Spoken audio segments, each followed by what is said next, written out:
എല്ലാ നാടിനും അവരുടേതായിട്ടുള്ള കൾച്ചറുകളുണ്ട്. ആ ഒരു കൾച്ചറിൻ്റെ ഭാഗമായിട്ടാണ് ജർമ്മനിയിൽ ക്രിസ്മസ് മാർക്കറ്റ് സെറ്റ് ചെയ്തിരിക്കുന്നത്. ബോൺ എന്ന് പറയുന്ന ഒരു നഗരത്തിലെ ക്രിസ്മസ് മാർക്കറ്റാണ് നമ്മൾ കാണാൻ പറ്റുന്നത്.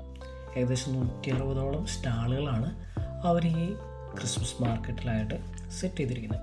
അത്യാവശ്യം നല്ല തിരക്കുണ്ട്, ഒത്തിരി ആളുകൾ വരുന്നുണ്ട്. അവരൊക്കെ വന്ന് കുറേയധികം സംസാരിച്ച് കാറ്റൊക്കെ കൊണ്ട് ഓപ്പൺ എയറിൽ നിന്ന് കുറേ നേരം സമയം സ്പെൻഡ് ചെയ്യുന്ന ഒരു ടൈം കൂടെ ഉണ്ടാവും. ശരിക്കും പറഞ്ഞു കഴിഞ്ഞാൽ ഒരു ക്രിസ്മസ് സീസണൊക്കെ ആയി കഴിയുമ്പോൾ ഡിസംബർ നവംബറിലേക്കൊക്കെ എത്തിക്കഴിയുമ്പോൾ നന്നായിട്ട് ഇരുട്ടാവും. അങ്ങനെ അവർക്കൊക്കെ പെട്ടെന്നൊക്കെ പുറത്തു വരാനും അതുപോലെ തന്നെ കുറേ കൂടെ ഒരു കാഴ്ചകളൊക്കെ കാണാനായിട്ടൊക്കെയാണ് ഇങ്ങനെയുള്ള മാർക്കറ്റുകളൊക്കെ സെറ്റ് ചെയ്തിരിക്കുന്നത്. ഈ മാർക്കറ്റിൻ്റെ പ്രത്യേകത എന്ന് പറയുന്നത് ഒത്തിരിയധികം സ്വീറ്റ്സ് ഉണ്ടാകും, കുറേയധികം കഴിക്കുന്ന ഡ്രിങ്ക്സുകളുണ്ടാകും, ഭക്ഷണങ്ങളുണ്ടാകും, കുറേയധികം സമയം സ്പെൻഡ് ചെയ്യാവുന്ന രീതിയിനകത്ത് നമുക്ക് അവിടെ സെറ്റ് ചെയ്തിരിക്കുന്നത്.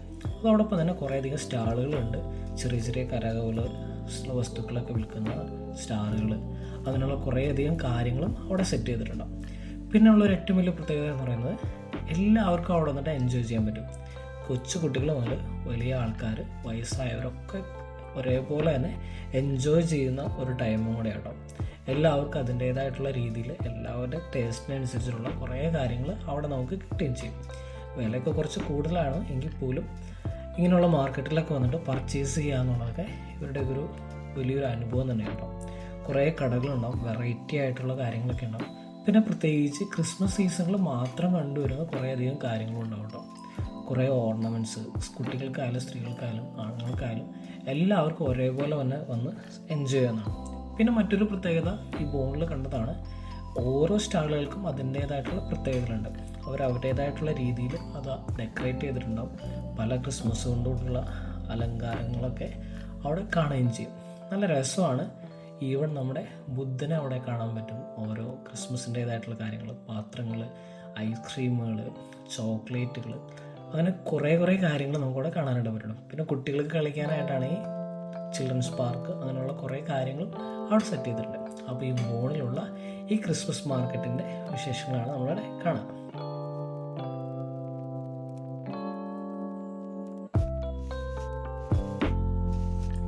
ഇനി ഇവിടെ കാണുന്ന മറ്റൊരു പ്രത്യേകതയാണ് ഈ ക്രിസ്മസ് സീസണിൽ ബ്ലൂ വൈൻ എന്ന് പറയുന്നത്. ഇത് ചെറിയ തരത്തിലുള്ള ആൽക്കഹോൾ കണ്ടന്റ് തന്നെയുള്ള ഒരു തരത്തിൽ ചൂടാക്കി കഴിക്കുന്ന ടെൻഡറായിട്ട് ക്രിസ്മസ് സീസണിൽ മാത്രം കണ്ടുവരുന്ന ഒരു വൈനാണ് കേട്ടോ. നല്ല ടേസ്റ്റുമാണ്. അതോടൊപ്പം തന്നെ ആർക്കായാലും, കുട്ടികൾക്കായാലും മുതിർന്നവർക്കായാലും എല്ലാവർക്കും തന്നെ ഒരേപോലെ എൻജോയ് ചെയ്യാൻ പറ്റുന്ന ഒരു അടിപൊളി വൈനും കൂടെയാണ് ബ്ലൂ വൈൻ. ഇതിൻ്റെ തിരക്കും എല്ലായിടത്തും തന്നെ കാണാൻ പറ്റും.